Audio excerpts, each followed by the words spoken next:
And we're hot. The mic is hot. We're live now on Facebook, Periscope, Twitch, and YouTube, all at the same time. Wow, all four things I'm completely unfamiliar with. Right. Right. Why aren't we streaming on MySpace, Drew? Is there a reason we didn't get on there?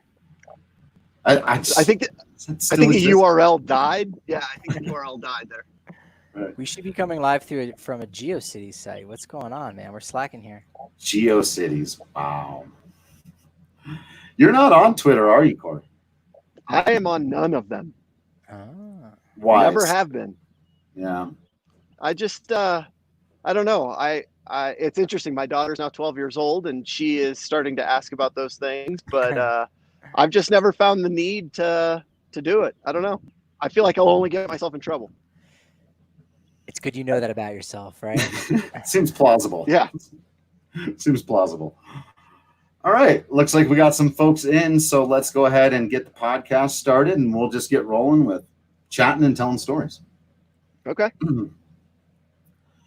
Welcome into the DNVR Rockies podcast, brought to you by Mile High Green Cross. Remember to sign up for their loyalty program and get 20% off your entire purchase once per month. I'm your host, Drew Kreisman. I'm the managing editor of DNVR Rockies. With us, as always, is our guy, Patrick Lyons. With us, as every once in a while happens, is one of our favorite former Colorado Rockies outfielders and our favorite current Colorado Rockies broadcaster. We said it. A key cog in the best Rockies team ever, Cory Sullivan. Thanks for taking the time. Well, thanks for taking a hit out of my pocketbook for saying that, because I'm sure Spilly's going to hear about it, and that just means I'm going to have to owe money. Well, no, but next time he comes back on the podcast, a miracle will happen, and suddenly he will be. Oh, see, you can't tell me that. No. Your friendship dues are due now, so. Actually, I was going to say, here's the way it'll work. Actually, you're in a solid lead because you've been on the podcast more times. I want to say this is maybe your fourth or fifth appearance. He's been on 2-3 times. So, well, people get tired of hearing him. He's oversaturated the market. That's right. Yeah. One thing that is not sadly oversaturating the market right now is baseball games. Sully, why don't you fill us in a little bit on what you're doing without baseball, and then we can jump into some of your ideas for how we can get some baseball into our lives. I think much like every other fan, I'm struggling to find some way to consume something baseball related. I have resorted to some great lengths. I have obtained a old school Nintendo and an old school original Sega so that I can play old school baseball games. It's been pretty fun. And we've kind of taken to that, but now that the weather's getting nice, there's no hiding the fact that we're missing it. And I wish I could watch it, play it, do something. It's tough because we used to have one hell of a wiffle ball game here in our neighborhood, and we can't even do that. Yeah, it's brutal out there. So I know that one of the things we were talking a little bit before we came on, you've had some time to think about. We could have some version of baseball. Hit us with it. Give us some hopeful thoughts here. What would you like to see? Well, I think an easy way right now is you have so many guys down in Arizona, whether it's your leadoff hitter who can't hit any homers, or whether it's your 3 or 4 hole hitter like a Nolan or Trevor or Charlie, send 2 guys out, one to each dugout with a camera, static on home plate. You put a pitching machine on the mound, and you just have a home run derby. And I mean, they never have to interact with anybody or see anybody or anything like that. I think all of us would tune in nonstop to watch it. They could literally run it 24 hours if they want, and just send 2 new guys. I mean, that's essentially what the NHL has with the shootout. I mean, obviously there's a defensive aspect with goalkeepers, but I mean, that's what you want to see. You want to see one-on-one, best of the best. And, well, if it's not one-on-one, it's one against a machine, and still you're seeing a guy's best. That's what you want to see. Right. Again, it's just something for us to consume. I would love to watch I watch guys take ground balls right now.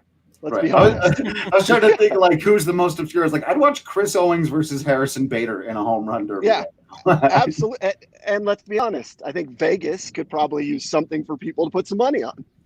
how much would it pay-per-view be to watch Josh Fuentes and Nolan Arenado in a ground ball off? I mean, that right there is going to be bringing at least $29.99. Oh, easily. I mean, at this point, you can charge whatever you want because people are going to pay. Right. People have been watching me play video games. Yeah. What? I mean, come on. That's amazing to me. As well, it should be.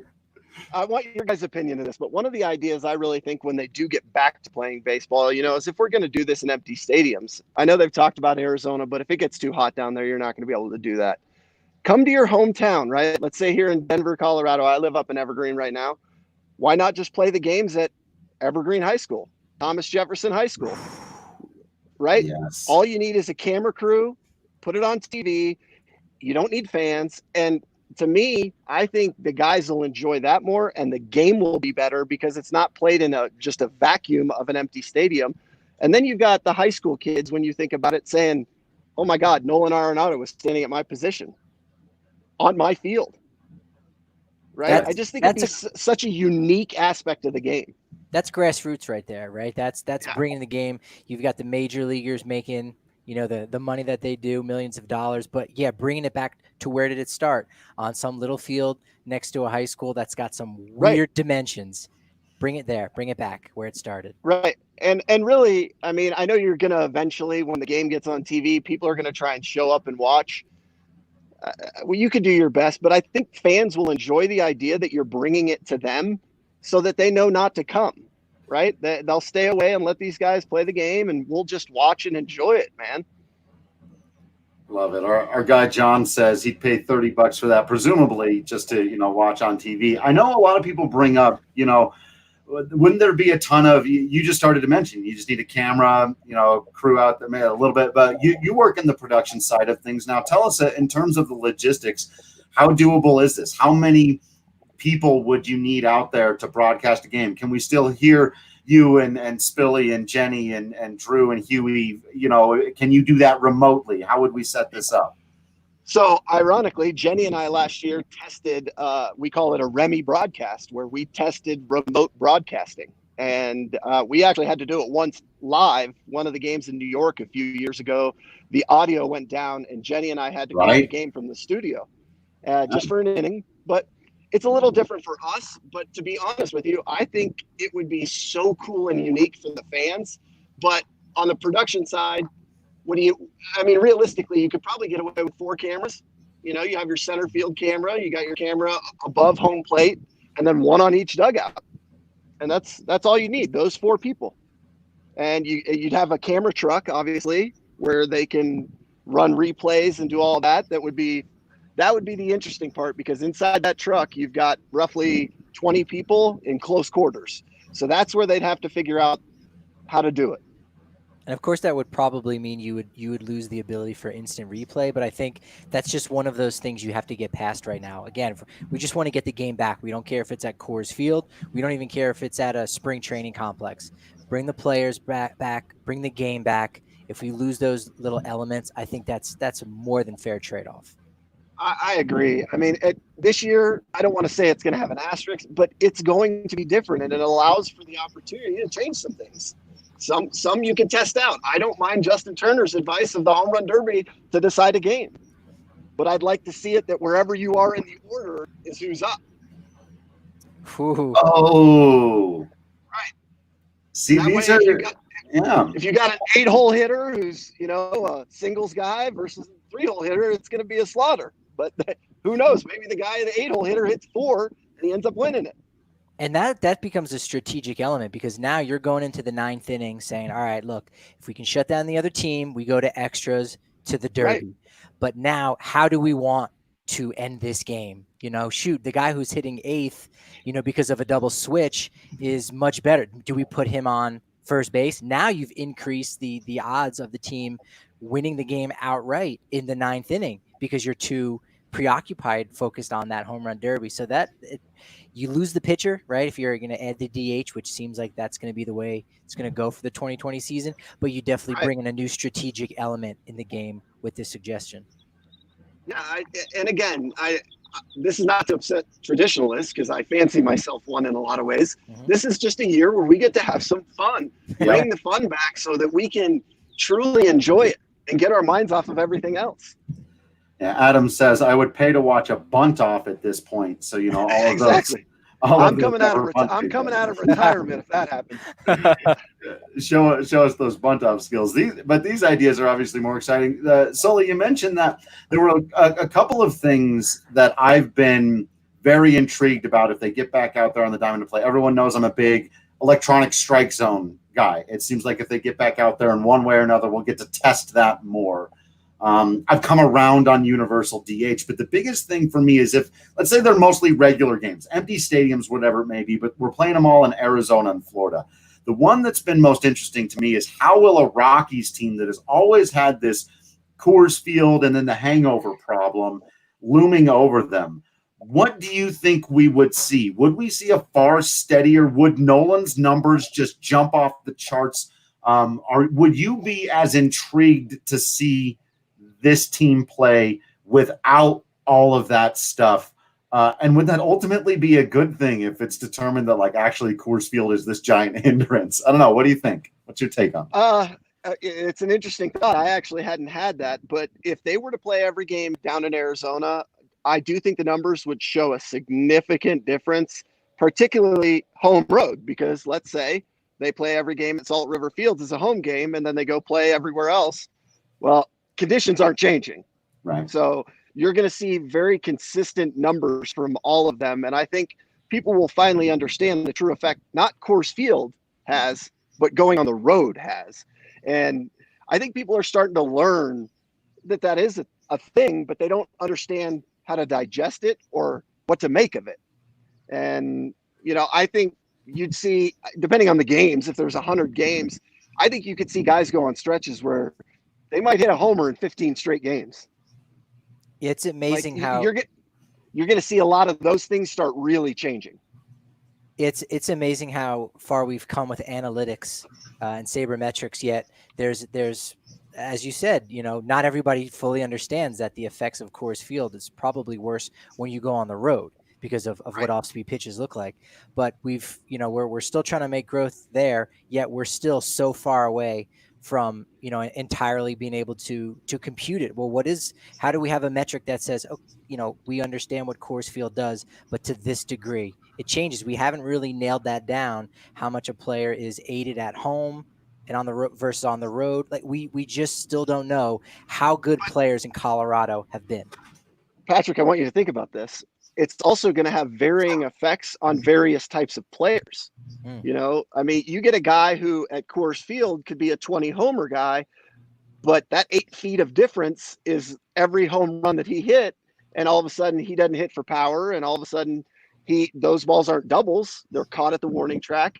Or, just the idea of the guy who's a singles hitter where he hits a lot of soft line drives. Well, those get caught out on the road because they're not traveling as far. Just there's all different aspects. I don't know how you can create some sort of analytic for each type of player where one stat is indicative of Nolan or a guy like myself. I just don't know how that would. I love statistics. I love numbers. I don't know how you would do that.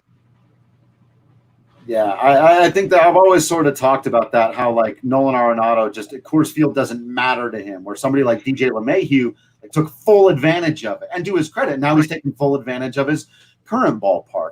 Will makes an interesting point here. He says, I'd rather see what the pitcher's numbers look like if that factor is removed. I think about a guy particularly currently, Germán Marquez. I think Gray has done a good job actually figuring out the dynamic a little bit. But somebody like Marquez, you just let him sink into a rhythm and let his stuff break the same way all the time. He doesn't have to guess where that curveball is going to end up. Goodness, that could get just ugly out there. Yeah, we've talked about him having, Cy Young capabilities, no-hit stuff every time he hits the mound. Well, when you're in Arizona or wherever, if it was Florida where there's more humidity, it could get real gnarly for Germán. But to me, you'd see all these numbers start to just kind of get more centralized, if you know what I mean, where Trevor and Nolan would be real similar, I think, as hitters, right? And Charlie might even jump into that group where whether it's power, I just think it'd be interesting to see, and it'd be a great case study because you're going to get a good enough sample size, hopefully 100 games, if it was down there, where you could do some real digestion of numbers. It's so complex because, obviously Daniel Murphy was injured for so much of the 2019 season, but he was a guy that you look at his double totals from each and every season and you go, oh shoot, at Coors Field, how many of those might he leg out to a triple? How many of those are just going right over the fence? So man, his OPS might end up skyrocketing. And again, we didn't necessarily see that because of his finger injury that he had, but even a simple concept like that of, hey, doubles turn into homers. Well, they don't always. They don't always. It doesn't always go that easily. Right. I think for Daniel, it's kind of tragic that his years at Coors Field, we might not get to see that potential. Obviously, they're not going to. I don't foresee a full 162 game season, but there's no question in my mind, having played with Daniel in New York and watching him, he'd hit 50 doubles easily at Coors Field in a full season, easily.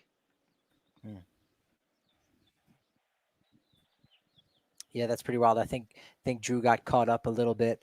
So, Cory, one thing, that we've been doing at DNVR, it has been these Rocky reviews and digging through some history of some of the greatest games, as well as just overall accomplishments.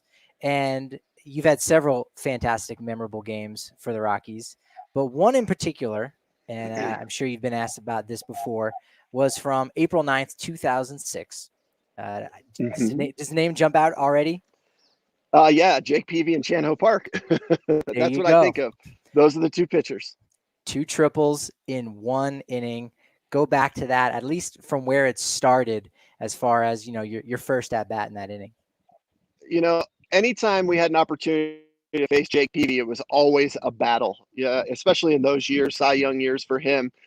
And I can remember when I'm leading off, or even when I was hitting 2-hole, if I was hitting in front of Todd, it was kind of a concept of wanting to see pitches, but that was, antithesis to the way I am. I wanted to jump on the first fastball that I saw and try and, stand out at second base so that somebody could knock me in and put some immediate pressure on the pitcher. And against a guy like Peavy, I mean, you knew he was going to challenge you. And, on that day, I seemed to find the right places in the spacious San Diego outfield. That's what I would say. I mean, I think back on it, and I can remember when I got to third on the second one, I looked into the dugout, and it didn't occur to me at the time.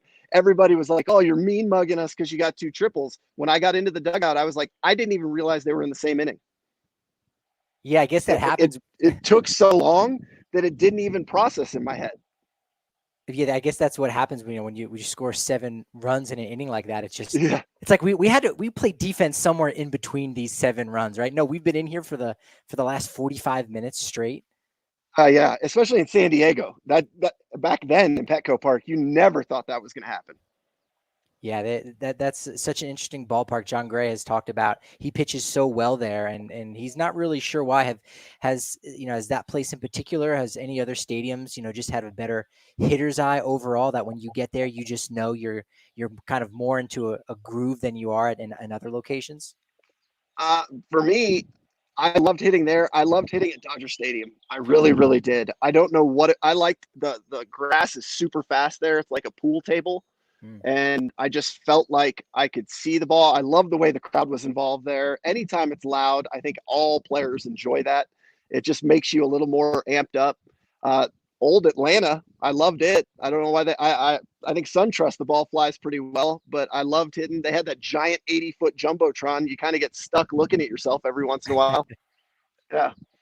Yeah, those things can certainly be a distraction. I know last year, I think it was, Desmond, I don't know if he had an inside the park home run or if he had a couple extra base hits, but by the end of the game, like, he was already feeling it because of the elevation. Do you remember, after your second triple that later that night or the next day, waking up and kind of, maybe feeling better than you would have expected? Cause again, you're at sea level. Yeah. I mean, it's so funny that we all talk about, Coors Field and the altitude and the effect it has on the ball, but people just gloss over the effect it has on the body and the effect it has on the wear and tear.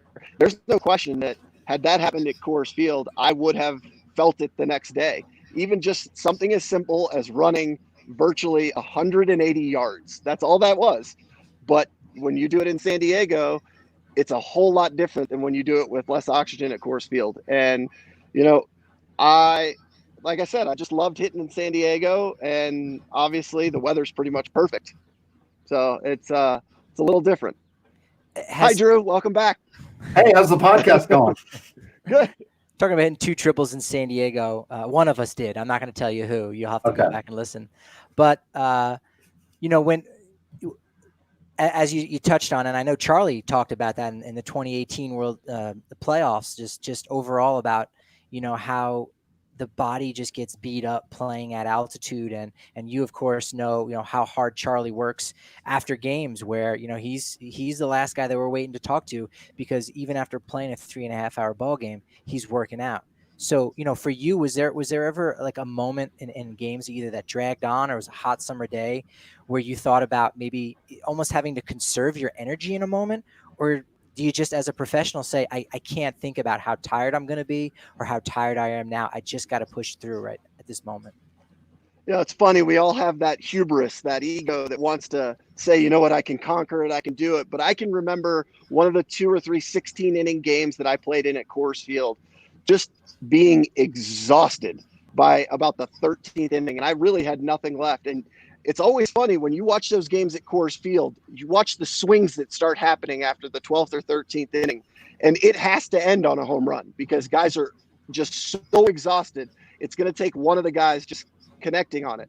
Now, when I tie back in the hubris I was talking about, is it took me the next day, I actually had to walk into Hurdle's office and say, Skip, I'm smoked. I didn't think I'd ever say those words. My legs, my back, I'm beat. I mean, I can play, but I don't know if I can play all 9.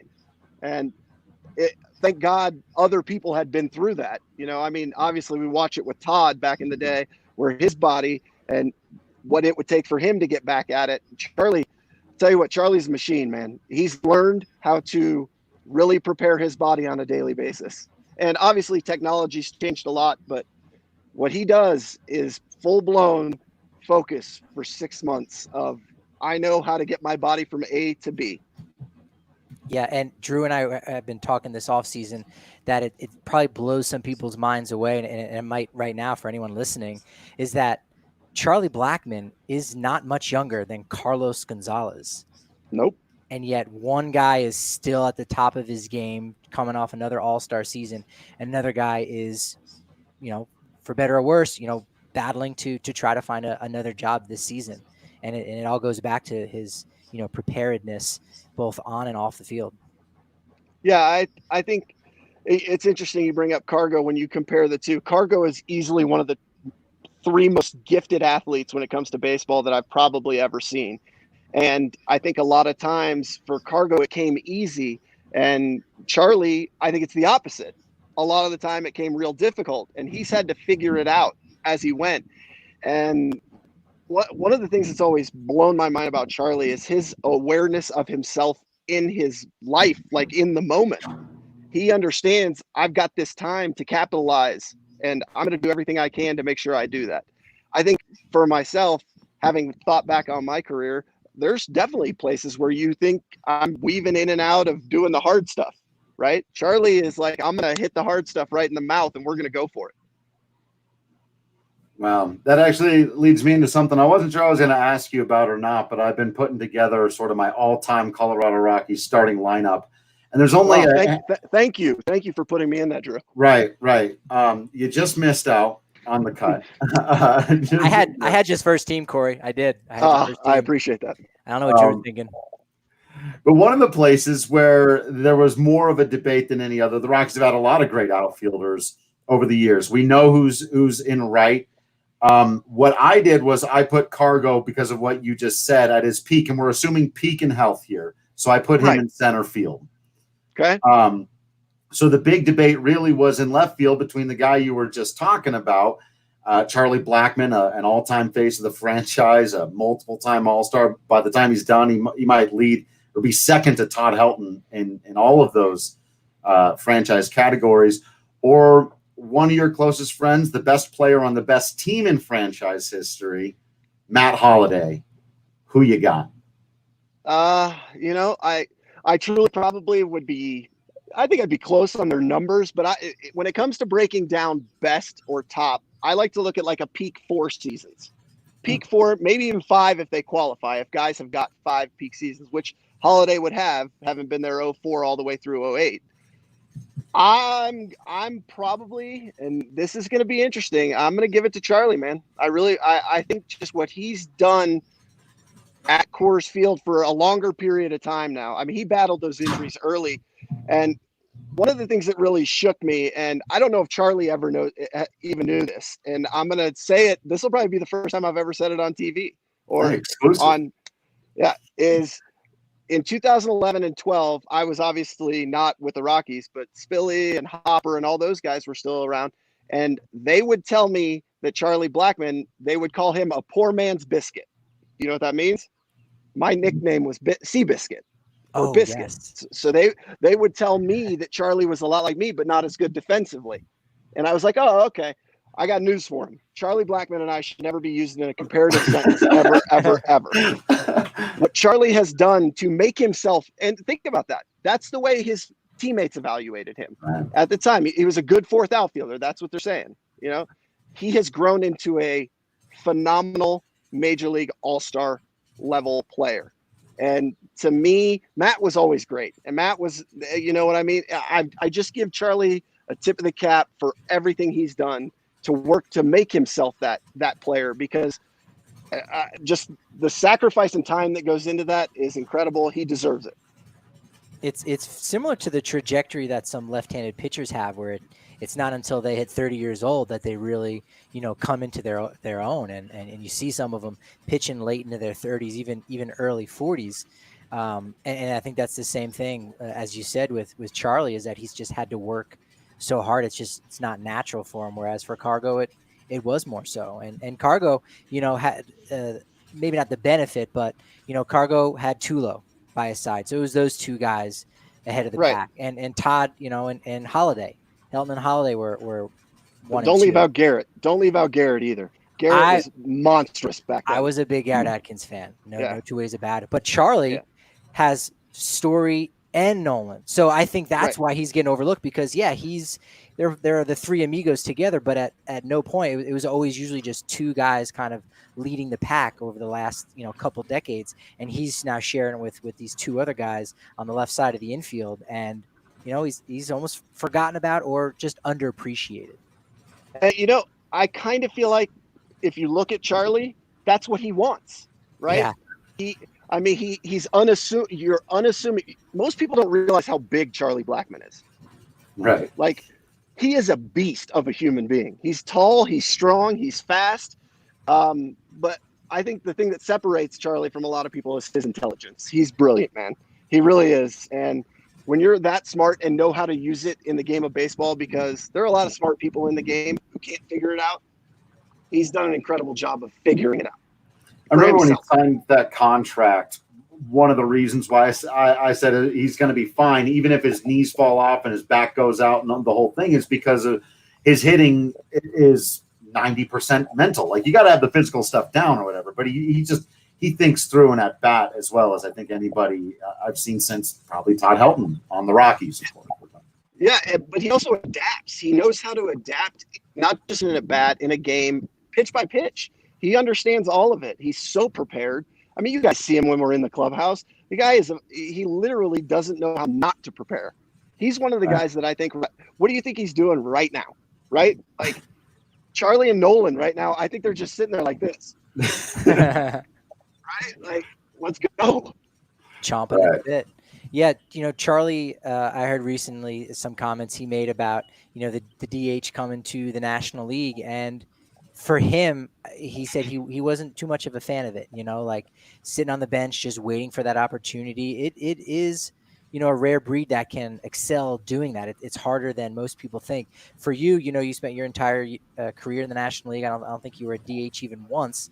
Maybe in the minors, can you talk about, what has to go into not being on the field, but yet you're in the game and you constantly have to be ready? Yeah, so I actually DH'd probably cumulatively 10 times professionally, and probably 10 more in spring training. it is easily the hard when your performance is measured in 4 at bats, and that's all you're participating in. And you go up, and let's say you get the first pitch right down the middle, fastball, and you line out. Well, you've now got about an hour to sit there and think about that. And your body starts to lock up. And, you have to go ride the bike. You got to go hit in the cage. You also want to watch guys that are similar to you and how the pitcher's approaching them because you only saw one pitch. You want to know, okay, 1-0, is he going to the changeup? 1-0, is he going to the slider? So you've got to stay mentally tuned in. And it takes I consider myself to be a very focused person. But it takes a focus that I was not prepared for or didn't understand. And, the guys who can't excel at it, I tip my cap because you have to be so locked in for those 4 at bats that you cannot give a pitch away. We always talk about giving a pitch away in an at bat, but when you're playing the field, it's a lot harder to do because you go sit on the bench for virtually 2 hours and 57 minutes of a three-hour game. The only 3 minutes are your other at bats. That's to be able to lock in like that. I'm with Charlie. I don't know how I could do it. Oh man. Well, if you want to improve your focus and your brilliance, I've got 2 of our sponsors that I need to thank that I can smash together here. You can drink some Strava Craft coffee and use your 20% off code DNVR20. Get all of that CBD in your system. Get yourself ready to go. None of the shakes, none of the anxiety, all that stuff. And then you can do some studying at msudenver.edu/online. They've got over 40 online and hybrid programs, over 750 classes you can check out. A great time to bump up your education, be ready to attack the world once the world is ready to be attacked again. That's msudenver.edu/online. Don't want to let you get out of here, Cory, before reliving some of those glory days. And this was just brutal. I don't know if you saw this, but MLB Network played Game 163 from 2007 this last week. And, of course, it was interrupted by news out of Red Sox land. And there was shocker. I was shocked, honestly, at how legitimately angry I was about this because could it have been literally anything else? We didn't get to watch the rest of the game. Those who stayed up to the 9:30 got to watch Game 163. I want to get into the game too, but man, the Red Sox really breaking it up. Yeah, I mean, well, again, this is the only problem with the fact that we have no news or nothing current to consume. Right. That's what we jump on. We're like, well, let's just put that on air. It's new. It's news. Let's watch. Let's talk about a video coordinator for 4 hours. Yeah. If the Korean Baseball Organization and ESPN come to a deal in the middle of this show, we may even just cut out to get to that news. Yeah. Check in with what Sonwon Oh is doing. But I'm pretty sure I've asked you this question before, and I'm 100% sure that you've answered it many, many times. But can you take us back to that day and just sort of set the scene a little bit? I know it was absolutely insane. And just listening to the pregame broadcast, taking me back to that day, it was like they were in shock that they were there. I think everyone was in shock to be even in the building. Yeah. I mean, so it's interesting. I had never attempted to watch the whole game before. I obviously that day attempted to watch the whole game and didn't get a chance to, but it amazed me how vividly I could remember certain things from that day. And even the day before, I mean, everybody's heard the speech about Hurdle telling we got, Dragon Slayer Josh Fogg on the mound and Tuo going, we're screwed. Right. Like that was like as loud as he could. He used a different word, but sure. I recently talked about this. I wish I could explain how 25 guys, really 40 guys, because that's how many guys there were in September, just knew the path they were on, but didn't understand it. And I think fans could sense it. I think fans, for some reason, were like, wait a second, in mid-September, these guys can make the playoffs. They're like 8 games back, 10 games back. And all of a sudden, everybody just started believing in the same thing. And it's incredible to me how that belief just kind of carried itself through all the way to game 163. And while the fans don't understand a role that they play, they know they do. And I promise you that run in September leading up to 163, all of that, the fans were paramount and tantamount to all of that. We needed all of it. We truly believed, you've heard everyone say it, we believed we were going to win every day. We didn't know how. When we came to the ballpark at 163, I honestly think all of us thought that game was going to end 50-0. But right. then when you, like, honestly, I think we just assumed it's been leading to this, right? So we're just going to walk right through them. But in hindsight, the story can't be written that way. No. And I think when you look at how it started, when you talk about epic novels, they have to have a hero, right?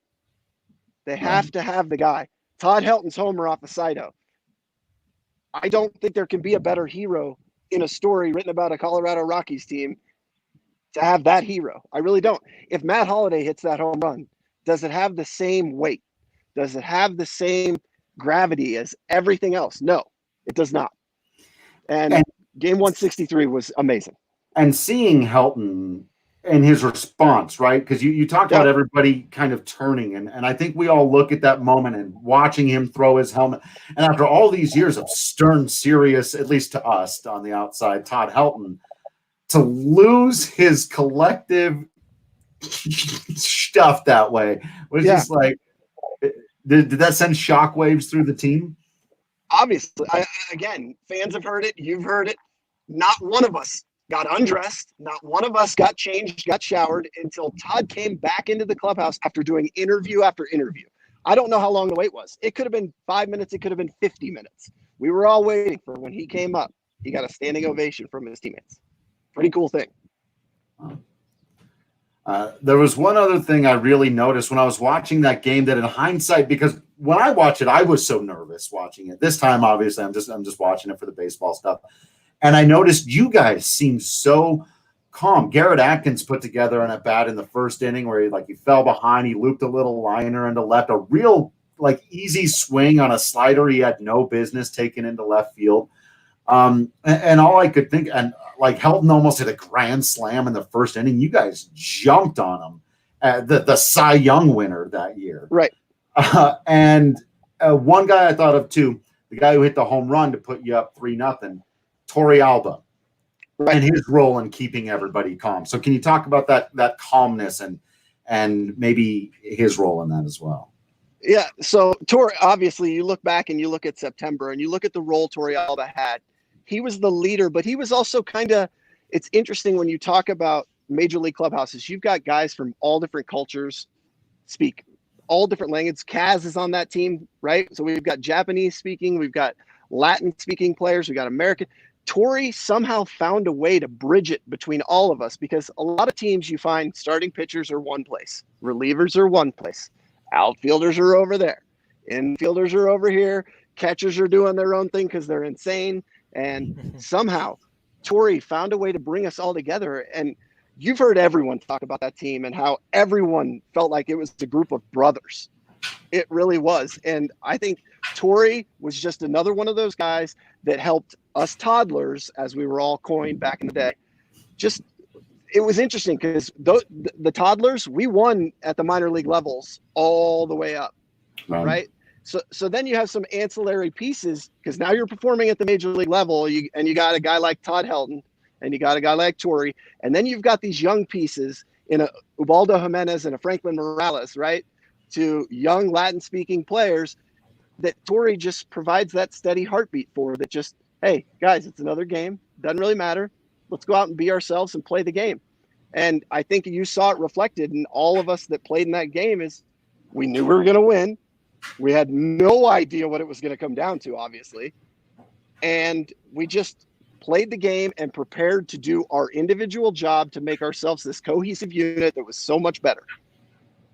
Do you think the catcher is that the player, the position that it almost has to come from, like to bridge that gap, to bring everybody together? Or could it be anyone? It doesn't necessarily have to be someone who brings the pitchers and the position players together. Could it be anyone at any position? I think it's possible. I think it takes a unique personality if it's going to be a superstar or a starting pitcher. I think a lot of times you find guys that are either bench players, relievers. Look, Troy Hawkins, I do not want to leave him out because if he ever, truthfully to me, what guys like him or Jamie Wright did as relievers to last that long in the game, I wish that the Hall of Fame ballot would change because I don't think anyone has any idea how difficult that is. And you're not going to see relievers who are sometimes closers and sometimes middle relievers and sometimes longer. They're never going to get in because they've done so many things and worn so many hats. LaTroy Hawkins personifies everything about a leader and a hard worker and a teammate and a brother that I've ever experienced in my life. And I pray to God that somehow, someday he gets into something like the Hall of Fame, because when you read that the credo for the Hall of Fame, he exemplifies all of it. But Cory, yes, to get to your point, a catcher, it's usually, I mean, you look around Major League Baseball, look at the managers, look how many of them are catchers. Or, I mean, they understand what position players go through. They empathize with what pitchers go through. And I just think they form such a unique way to communicate to people. Yeah, we definitely see that right now with Tony Walters and what he's doing, with the pitchers and position players. So he's a great example of that. You're right. Yeah, it's and with how much the game's changed and the information, I can't even, as a catcher, you have to process all of that. But more importantly, you've got to learn typically 15 to 16 different ways to communicate it. Right? Right. I mean, that's not one way or two ways. You've got to understand everybody's personality, how to challenge them, how they can consume it the right way so that it's effective and they know how to use it and channel it. Wow. That's a lot. The guy's got like an equally super close friendship type relationship with John Gray and Herman Marquez. Very correct. Very different people. I did want to do a little bit more on the game. We got to get you out of here, though. Yeah, of course. But, no worries. We're good. All right on. But somewhere to go. Okay, so, do you have somewhere to go? I don't. I didn't want to take up too much of your time, but good point. Fair enough. So there were a couple of opportunities. You said a couple times you're going to win 50-0. Never any doubt in your mind. Going into the game. Now, during the game, Agon hits a grand slam off your boy. That inning. By the way, how bad was that pitch? And watching it again. Oh, I know. My God. A terrible pitch. What bothered me though was that the bases loaded. Like he hadn't really pitched that poorly up to that point. Like a couple of jam jobs. Some Coors Field singles. But yeah, then he just leaves one to one of the best hitters of the decade right over the plate. Yeah. What are you doing, Fogger? And then I think that inning continued to slip away. He let another run come in, I believe. And so you guys are down 5-3. There's a chance for you to go, oh no. There was Garrett Atkins hitting a home run that was called a double. Chance for you to go, oh no. And then, of course, in extras, when they go up on the Hairston home run, at any point did you go, well, nice run?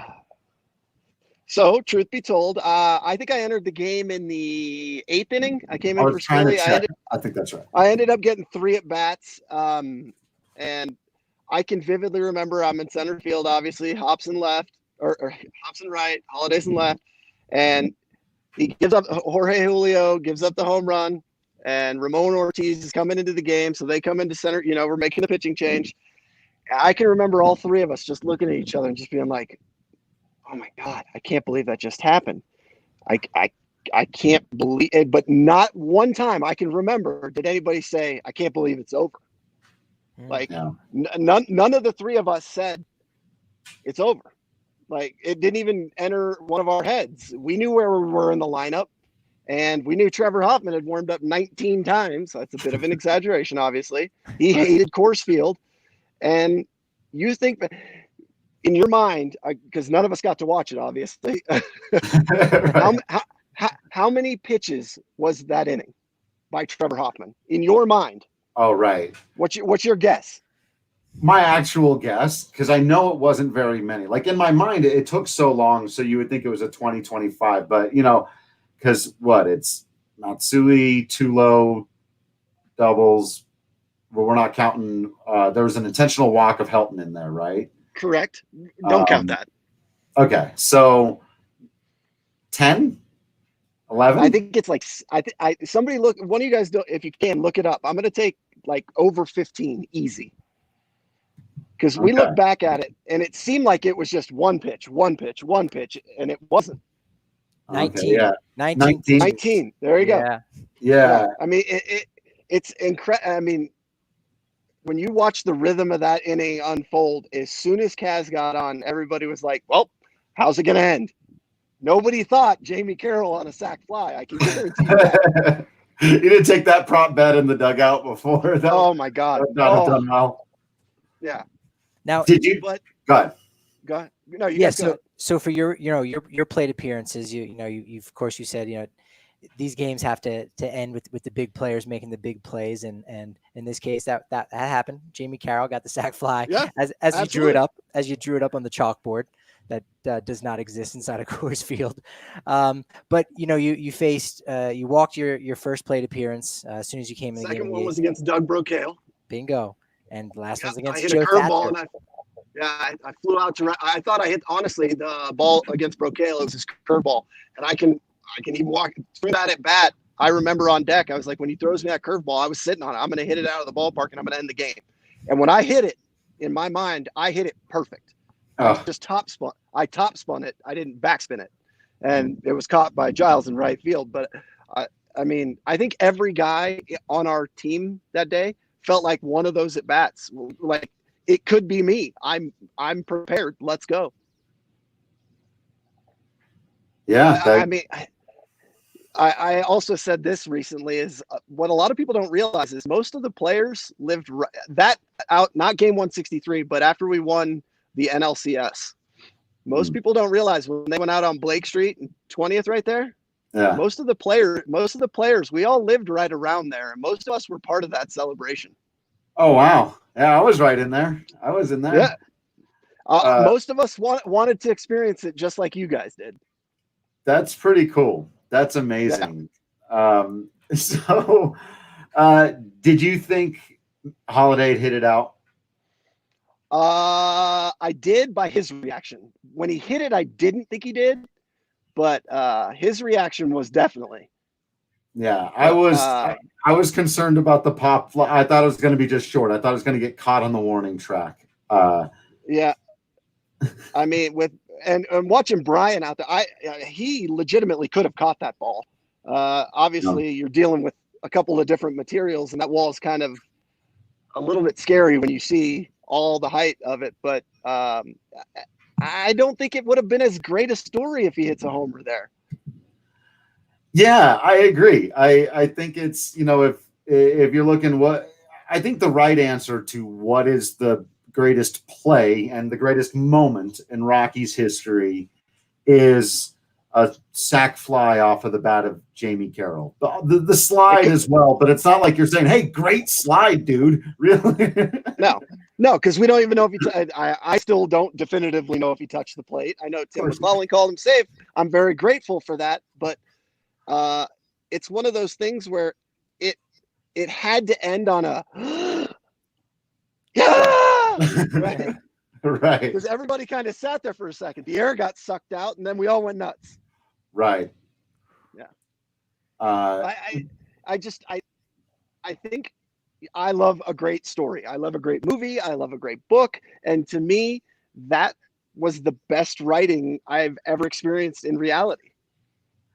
Yeah, there were two Todd Helton things that I wanted to ask you about next. One was your reaction similar to his when he famously said, "I can't believe we just won that baseball game"? And why don't you give me that one first? Was that the same reaction for you? So obviously, I've said that we expected to win it, but given the way it went like this, right? Right. I don't know if any of us thought it was going to end. And no, I couldn't. And I know the way he said it, I completely agree with his sentiment. And then the other thing, like for him and our guy David coming in says, so nice to hear Sully's voice, makes me miss Rockies baseball that much more though. So, bittersweet. Oh, I can't believe he didn't miss my face, right? Is he trying to tell me I got a face for radio? Just the voice and the baseball. That's what he's missing. Yeah. You might need more foundation and rouge than they normally give you in the studio. And actually be clean shaven. I don't think any of us actually have. Have you seen Spilly recently? By the way, I was just about to tell you, you're doing a lot better than Spilly right now. Yeah, it's pretty rough. We got to bring him on one of these and see what the people think. I mean, people grade it. The last time I saw him, his hair was standing up about this high. He's got a full beard and it's gray, all gray. I'm getting that gray stuff starting to happen to me. It's going on. It does. Yeah, it happens. And so I know, so I know that a lot of the everyone's happy for themselves. Everyone's happy for the team. There was this extra. I've been getting into hockey recently, and I'm a brand new fan. But with these old games, we went back and watched the 2001 Stanley Cup Finals.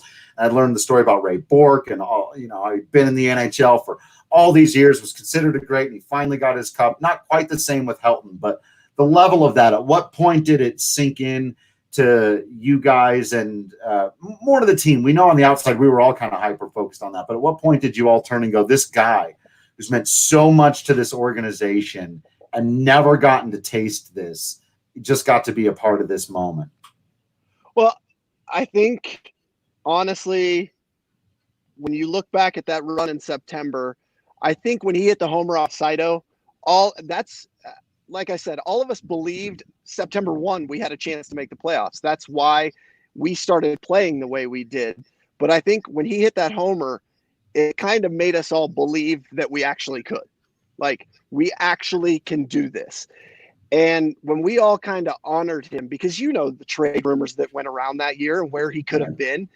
And I think for Todd, not that I want to speak for him, but I think that home run was like the chip on his shoulder saying, we can do this here. That's why I stayed. I believe in this team. I believe in this town, and I believe in this organization.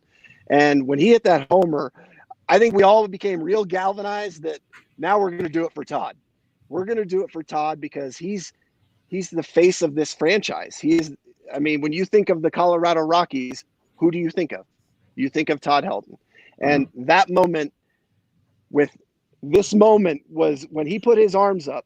That's what we all thought for. When he did that, when he made the last out for the NLCS in Colorado, that's what we all did it for. Yeah. That may also be in there. That might be the greatest moment in Rockies history as well. It's either the holiday slide or that, right?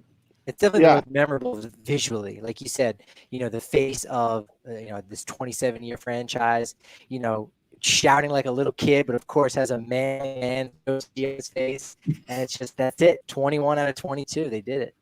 You did it. I mean, I swear to you, I was, you guys know me. I don't mind getting in front of a camera, obviously. Spilly doesn't mind getting in front of a camera. But when we had our little thing in downtown Denver after the World Series was over, I don't know if you guys were there, if you ever watched the footage where we came out on stage and spoke, I got volunteered to speak.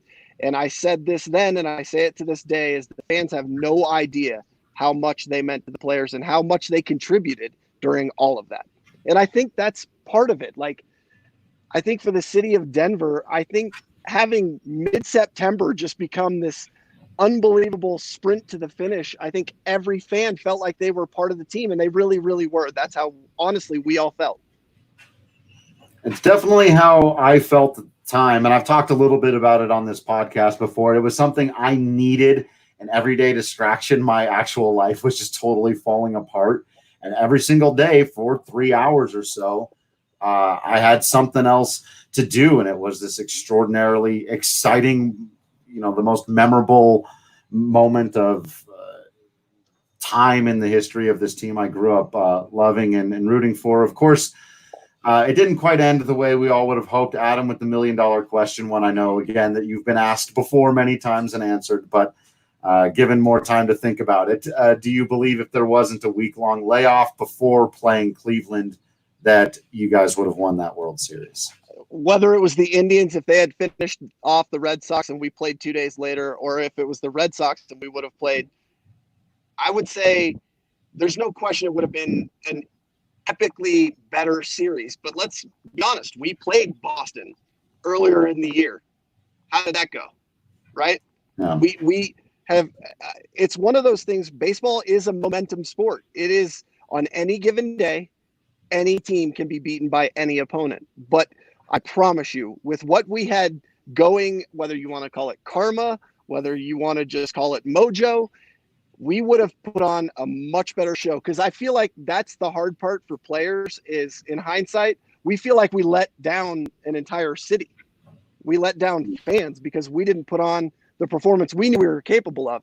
I haven't had 8 days off in a baseball season since I was probably 16. And to do that at a major league level and try and perform at your peak performance, it's never going to happen. And it's still the longest layoff. And you could see by game 3 and 4 how much better we were playing, but you could still tell we were not at full tilt.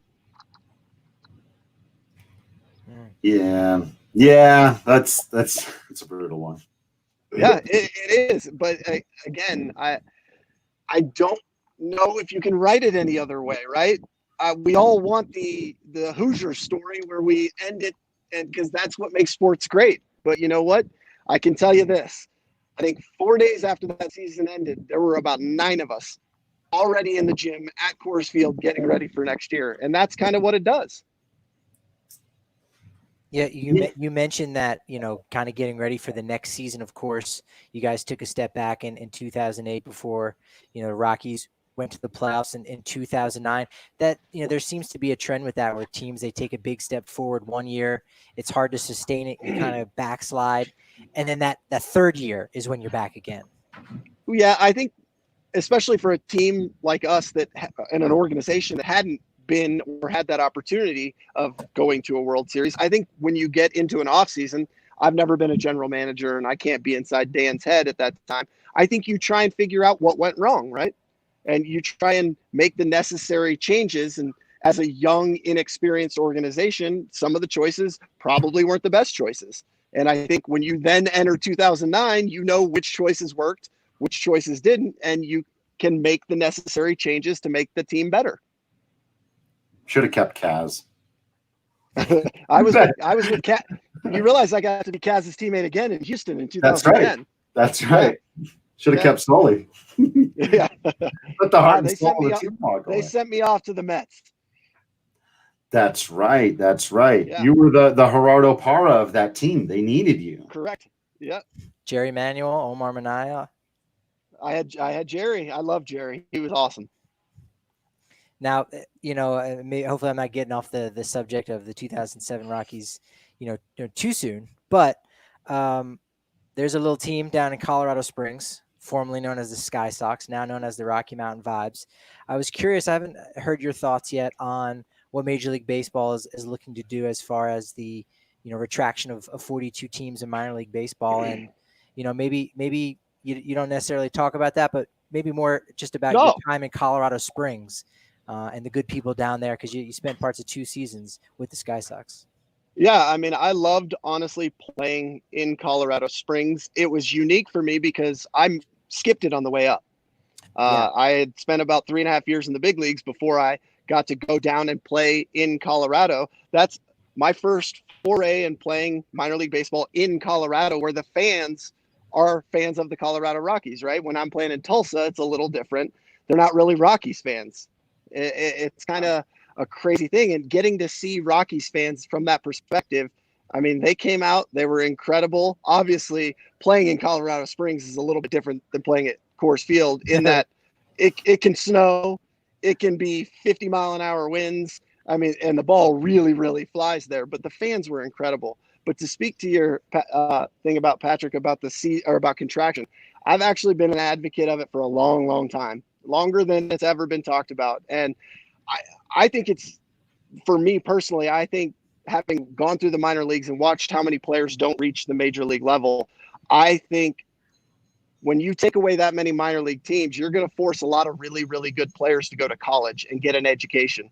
And to me, I've seen too many former teammates who didn't have a vocation or a skill set to fall back on. And it takes them a long time to find some traction. And while it sucks when you hear that there will be so many players without a job at the minor league level, I think to myself, well, no, but there are a lot of young men that are going to get skills to prepare themselves for the rest of their lives. And that's the way I've always looked at it. And, you know, if you were to take away 2 minor league teams from every organization, that's 50 to 60 players that are now going to have to find a home at a Division III school, a Division II school, a Division I school, an NAIA school, a junior college. That doesn't matter to me. It's the fact that they're getting a college education that matters to me. And honestly, if you're going to take it away, I kind of like the idea of forcing them to have to go 3 years of college. And the reason being is, I mean, that's education in years you can't take back. And I personally loved my college experience. I didn't get to do it like everyone else does, where you get to go on spring break. No baseball player does, but you have some education level to fall back on. And when you're talking about, you know, 19,000 major league players, think about how many minor leaguers that didn't get there. And while, yes, they get to chase a dream, I am all for chasing your dream. I have a 12-year-old daughter. I repeatedly state it. If she wants to play baseball, I will push her to become the first major league woman to play professional baseball. And it's just more about hedging bets to me. And while they're doing it for other reasons, because, you know, some of the stadiums aren't up to par, some of the clubhouses aren't up to par, I agree with all of that. I like kids having to get the education. Yeah, that was sorry to get on my soapbox. That was precisely how I was thinking about is, you know, for every dream scenario of a guy who, you know, breaks through after all those years, you know, there's 20, 25 more of them that don't have it and are just working that job. Whereas if you have them go to college, maybe some of those, you know, success stories can happen, but now they're more likely to have a career.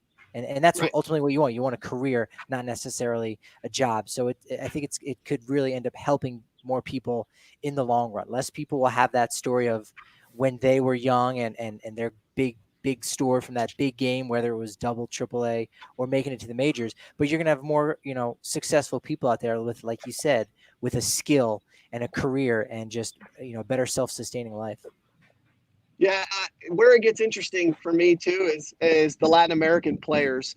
If you're still going to have the, you know, the facilities that they have down in the Dominican or, you know, anywhere else that a team has a facility, whether it's Venezuela, anything, as long as kids are still getting an opportunity, I am all for it, because, you know, all it's going to do is change the path to the story. It doesn't have to change the story. And I think that's important. I think parents have pushed kids so far these days in specialized sports that's where this pushback's coming from. Is you've got parents that have been just pumping money into kids' private lessons, all of this to just get them that opportunity to get into minor league baseball. And I just push back on the parents and say, it's okay for them to have to go to college to change the path to go to that dream. It's okay, because guess what? It may teach them something else. It may teach them, you know, more courage, more, you know, just to be smarter about how they approach the game of baseball to get them there faster. You never know.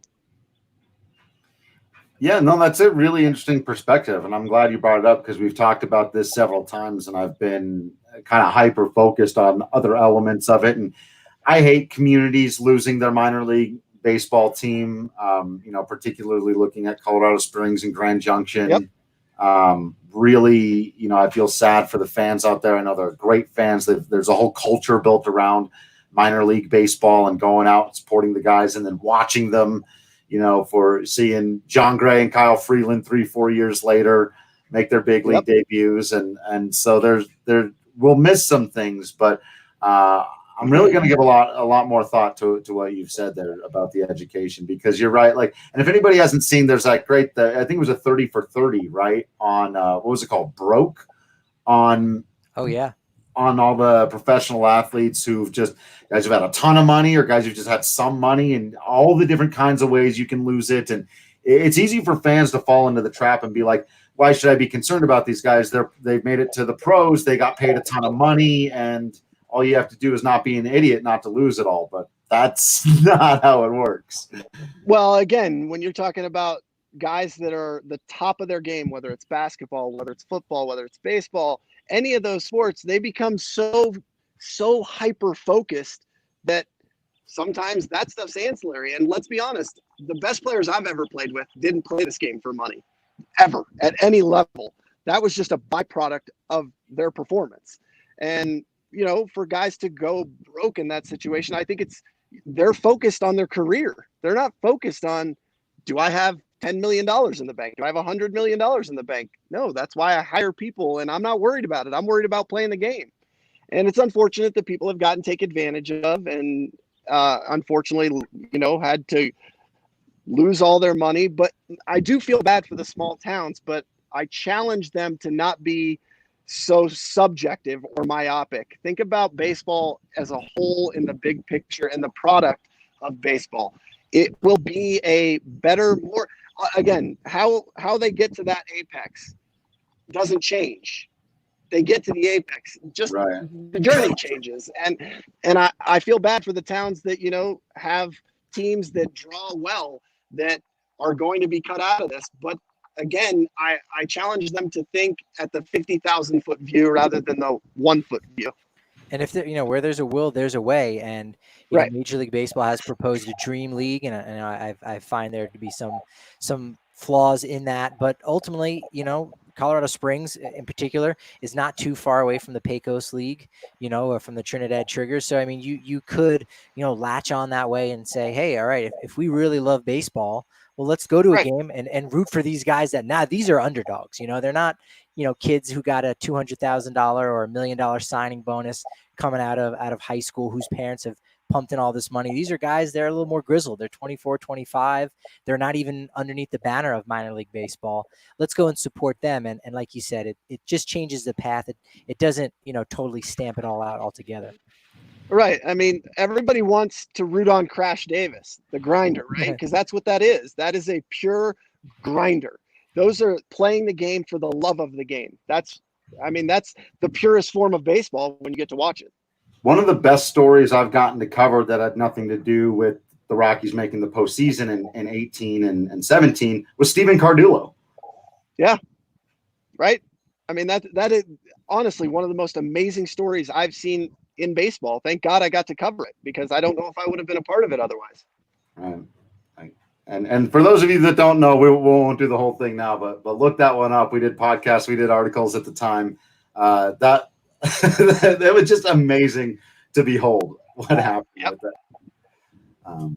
And you know, and of course you got, you know, Josh Fuentes and DJ Johnson from, you know, a year or so ago. Again, guys who were undrafted. So it's not impossible. It's certainly not impossible. It just alters the path a little bit. But again, the guys that are headstrong, that are committed, they're gonna find a way. They're gonna work their tail off to get there. And you know, while the fans in these small towns are going to lose the opportunity, possibly, no one really knows yet. It's one of those things where spend a little bit of time to not think of me and me losing the game, but to go watch these guys play somewhere else and really watch that's the purest form. It really is. Right on. Well, I think that's all I've got, Patrick. Sully, anything you wanted to say? Just throw out there. No, I just appreciate you guys giving me the opportunity. It was fun. Thank you. Cool. Yeah, no, we appreciate you taking the time out of what I assume is an incredibly busy schedule. Yeah, I think for all of us, right? I mean, it's just booked up. Hopefully there will be some form of baseball back soon, and we can get you on and talk about that again. But yeah, we appreciate you taking the time, everybody. I would say everybody go follow him on social media, but you can't. No, you got to come find me. We'll talk baseball. Come find me. Look for those clouds in the background. If you see those clouds up ahead over you, you know you're in the right area of Evergreen. Evergreen. Yep, those are the clouds. Look for those clouds, and you're close to Sully. I'll tell you this. The camera is facing southeast. You've gotten so many clues now. If you can't figure it out, basically that's on you. So yeah, I really do appreciate you taking the time, everyone. Hope you follow on social media, subscribe to the DNVR.com, do all that stuff. For Patrick Lyons and Cory Sullivan, I've been Drew Kreisman. You've been absolutely awesome. And until next time, we will see you at the ballpark.